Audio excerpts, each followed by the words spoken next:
من ذا الذي يقرض الله قرضا حسنا فيضاعفه له أضعافا كثيرة والله يقبض ويبسط وإليه ترجعون. بەناوی خوای گەورە و میهرەبان، سڵاوتان ئاراستە بێ بینەرانی بەڕێز و خۆشەویست. دیارە دەستگای خێرخوازی بەخشین لە مانجی ڕەمەزان ئەمە بۆ 11مین ساڵی لەسەریەکە بە بەردەوامی چەندین پرۆژەی هەبووە بۆ خەڵکی هەژار و کەم دەرامەت.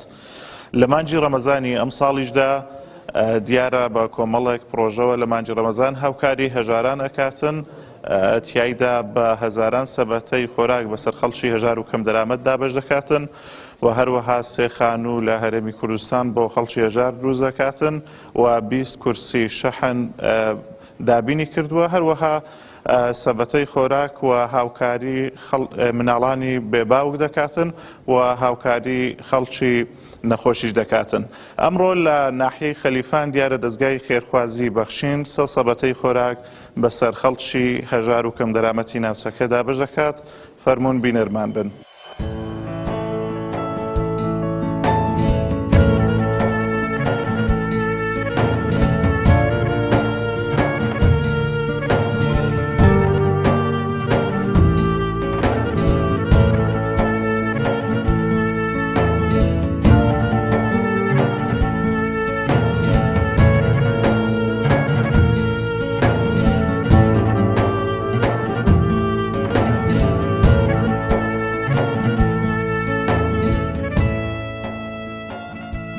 دەستخۆشی بەرنامەی بەخشینەکەین بۆ هاوکاریکردنی کەم دەرامەت و فەقیر و هەژارانی قەومانی خەلیفان زۆر دەستخۆشیانکردنیمان خوا خێریان بنووسی، زۆر هاوکاری کەم دەرامەتی خەلیفانیان کردووە.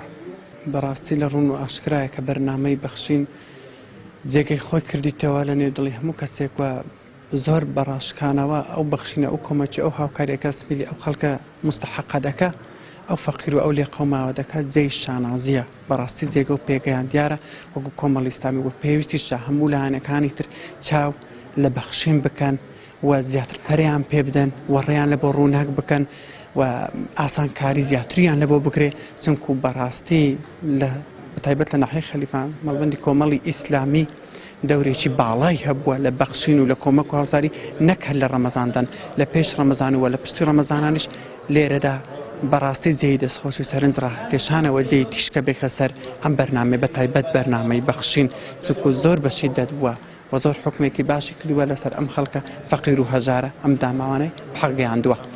ببێ جیاوازی ببێ فەرق و جودا لە هەموو چین و تێژەکان لە هەموو ڕەنگەکان جیاوازەکان هاتوونەتە بۆ بەخشین، هیچ فەرق و هیچ جیاوازیەک نابیندرێ لە بەرنامەی بەخشین و لەو کەسانە لێرە ئامادەنە هەستاینە بە بەخشینی ئەو کۆمەکە و هاوکاریە ئەم سەبەتە خۆراکەی بۆ فەقیر و هەژارانە. بەڕاستی جێی دەستخۆشینە، خوا پلەیان زیادکە، خوا مەرتەبەیان زیادکە و خوای گەورە وایان لێ بکە ببن بە توێشی دنیا و قیامەت لە بۆ هەموو لایەک ئینشەڵڵاه وتەعالا و داواکارین لە خوای پەروەردیگار تەلەبەتیان زیاتر بکە، مەرتەبەیان زیاتر بکە و داواشمان ئەوەیە ئەو کەسانەی کە قوت و ماڵی ئەم خەڵکیان لە بن دەستەیەوە چاو لە بەخشین بکەن، چاو بە ژێری خۆیاندا بخشێنەوە.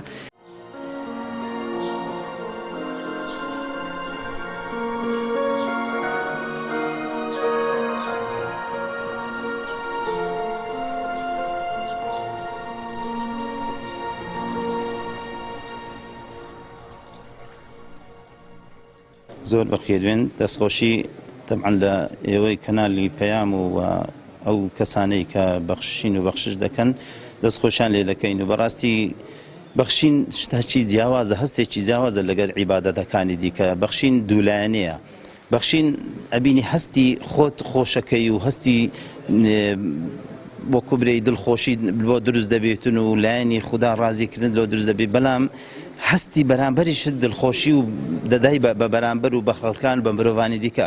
تەبعاً نوێژ و عیبادەتی دیکە دڵخۆشیەکە تەنها بۆ خۆت ڕازیکردنی خودێ، بەڵام بەخشین ئەبینی کەسانی تریش دڵخۆش دەکەوی بەرامبەری دیکەوە. تەبعاً ئەوجا بەخشین زۆر گەورەیە، لەبەرەوە کەسانێکی هەژار، کەسانێک کە چاویان لە دەستی خەڵکانی ترە لە دەستی هەبوونەکانە دەبی یارمەتیان بدرێت و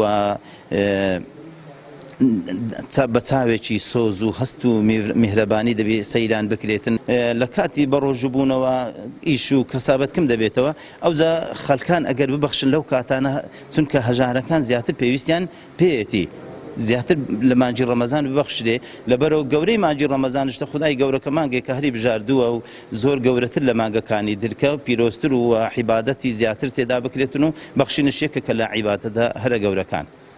ئەمە دەستخۆشی لە فێرخوازان دەکەین، دەستخۆشی لە بەرنامەی بەخشین دەکەین. بەرنامەی بەخشین بەڕاستی جێگای دەستخۆشی هەموو لایەکمانە. بەرنامەی بەخشین وای کردیا لە هەموو دەرگایەکی بداتن هەموو ماڵە هەژار و فەقیرێکی بەسەر بکاتەوە.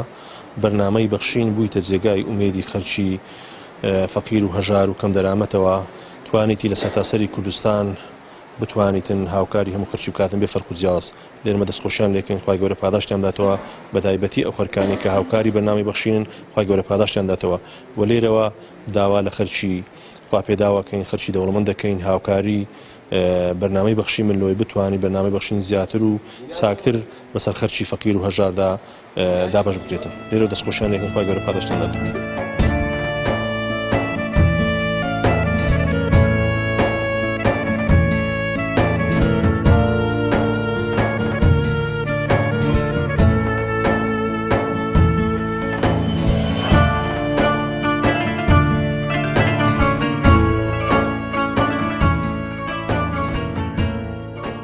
لە درێژەی کار و چالاکیەکانی دەستگای خێرخوازی بەخشین ئێمە وەکو نووسینگەی خەلیفان ئەمڕۆ هەڵدەستین بە دابەشکردنی 100 سەبەتە خۆراک کە لەلایەن دەستگای خێرخوازی بەخشین بۆمان دابین کراوە. هەروەها دەستگای خێرخوازی بەخشین بۆ ئەم ساڵش لە مانجی ڕەمەزانی پیرۆز کۆمەڵێ پرۆژەی چاچی ڕاگەیاندووە. یەک لەو پرۆژانە دابەشکردنی سەبەتەی خۆراکە بەسەر سەرجەم ناوچەکانی هەرێمی کوردستان. ئێمەش لە درێژەی کار و چالاکیەکانماندا ئەمڕۆ کە 100 ناوی فەقیر و هەژار لای ئێمە ناونووسکراینە ئینشاءالله ئەمڕۆ کە لە ناو مانجی ڕەمەزانین دابەش دەکەین بەسەر فەقیر و هەژارەکان. بەخشین خێرخوازانی خۆشەویست لە ڕێگەی ئەم ژمارە تەلەفۆنانەوە دەتوانن پەیوەندیمان پێوە بکەن و ببەخشن تا بەخشین بەردەوام بێ. بەخشین 0770 961 13 0770 961 0750 723 25 55.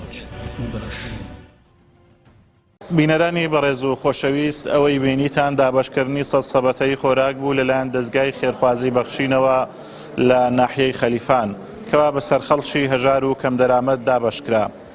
تا لە بەرنامەیەکتر و لە شوێنێکتر لە هەرێمی کوردستان بە ئەوەی خۆشەویست دەگەینەوە بەخوای گەورەتان ئەسپێرین.